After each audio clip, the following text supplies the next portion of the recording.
لا الہ الا اللہ محمد رسول اللہ علیہ صلاۃ اللہ وآلہ والاحبہ۔ اعوذ باللہ من الشیطان الرجیم، بسم اللہ الرحمن الرحیم۔ ناظرین، آپ دیکھ رہے ہیں آئی ڈی ٹی وی اور میرا آج کا موضوع ہے جنات کی پیدائش کب ہوئی، جنات کے سنسنی خیز حالات۔ تو ناظرین، حضرت سیدنا آدم صفی اللہ علی نبینا علیہ الصلوۃ والسلام کی پیدائش سے تقریباً 1,44,000 سال پہلے جنات کو پیدا کیا گیا۔ اللہ جل جلالہ نے سب سے پہلے جن کا نام مارج رکھا اور اس کے لیے ایک بیوی مرجا نامی پیدا فرمائی۔ اس جوڑے سے جنات کی نسل بڑھی اور ان کے بہت سے قبیلے پیدا ہو گئے۔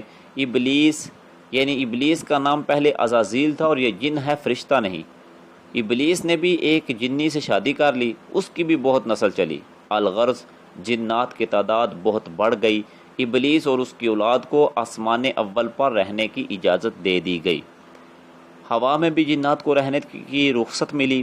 اللہ رب العزت کے حکم سے جنات اللہ کی اطاعت کرتے رہے، پھر سرکشی پر اتر آئے اور زمین پر آپس میں خون ریزی شروع کر دی۔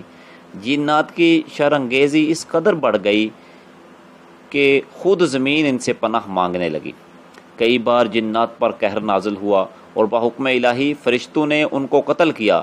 کچھ ادھر ادھر زندہ بچے رہتے اور سدھر بھی جاتے، پھر آبادی بڑھتی اور سرکشی میں اضافہ ہوتا۔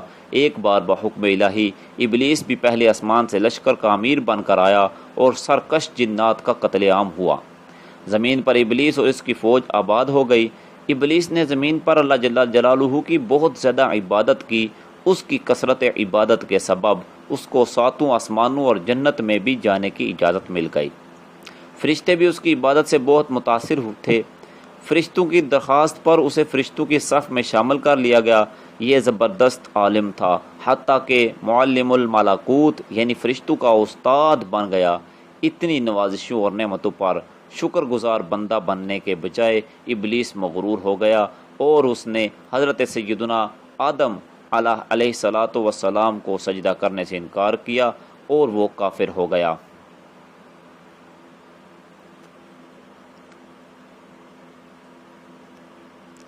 اللہ رب العزت جل جلالہ کی بارگاہ میں دعا ہے کہ اللہ رب العزت ہمیں اپنا اور اپنے پیارے محبوب علیہ الصلوۃ والسلام کا سچا پکا عشق اور محبت عطا فرمائے اور ہمارے دلوں کو نور ایمان سے منور فرمائے۔ وآخر دعوانا الحمد للہ رب العالمین۔